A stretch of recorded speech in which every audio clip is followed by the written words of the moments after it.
میرا وطن نمک پیدا کرنے والے ملکوں میں دوسرے نمبر پر آتا ہے، لیکن نمک حرام پیدا کرنے والوں میں نمبر 1 ہے۔ امیر پریشان ہیں کہ ڈالر مہنگا ہو گیا، غریب پریشان ہیں کہ روٹی مہنگی ہو گئی۔ 75 سالوں سے جو بھی حکومتیں آئیں، ہم نے صبر سے ان کا مقابلہ کیا، کیونکہ ہمیں یہ قول یاد ہے کہ شیطان بھی بھیس بدل کر کام کرنے میں ہمیشہ کامیاب رہتا ہے۔ حالات کی وجہ سے الیکشن کے ساتھ بھی کمیشن لگا دیا گیا ہے، اور ہم سب جانتے ہیں یہاں بغیر کمیشن کے کوئی کام نہیں کرتا۔ ہماری فوج بہت طاقتور ہے، اس لیے ہر جمہوریت میں وزیر اعظم سے لے کر سارے وزیر بچہ جمہوریہ بن جاتے ہیں۔ ایک تھیوری ہے کہ انسان پہلے بندر تھا، مگر نئی تھیوری یہ ہے کہ پاکستان میں جمہوری حکومت میں انسان سے بندر بن جاتا ہے۔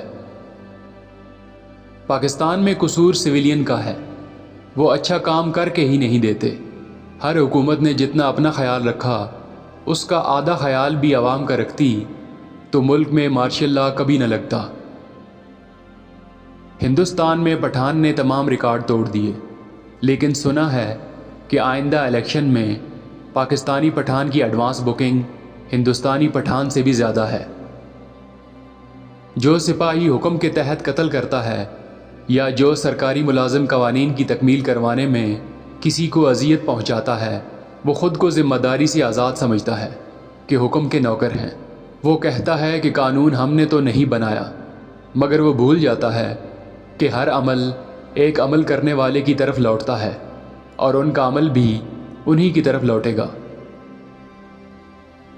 غریبوں کے لیے کھانے پینے، باورچی خانے کو چلانے کے سلسلے میں ہمارے وزیر اعظم 6-7 ملکوں کے سربراہوں کے سامنے ہاتھ پھیلا چکے ہیں۔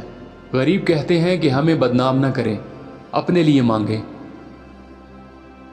پاکستان کے حالات مسلسل اس طرح کیوں رہتے ہیں؟ جب بندوق کی زبان قومی زبان بن جائے تو حالات ایسے ہی ہو جاتے ہیں۔ نیوز چینل دیکھنے سے بہتر ہے بندہ نیشنل جیوگرافک چینل دیکھ لے، وہاں بھی کتے بلے ہی نظر آتے ہیں، لیکن ذرا نسلی۔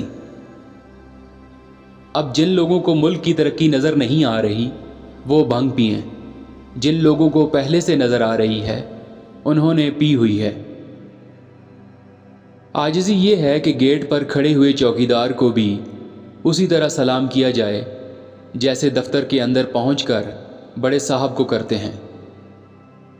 ریٹائرمنٹ کے بعد فرشتہ بننے سے بہتر ہے کہ دوران سروس فرعونیت چھوڑ دی جائے۔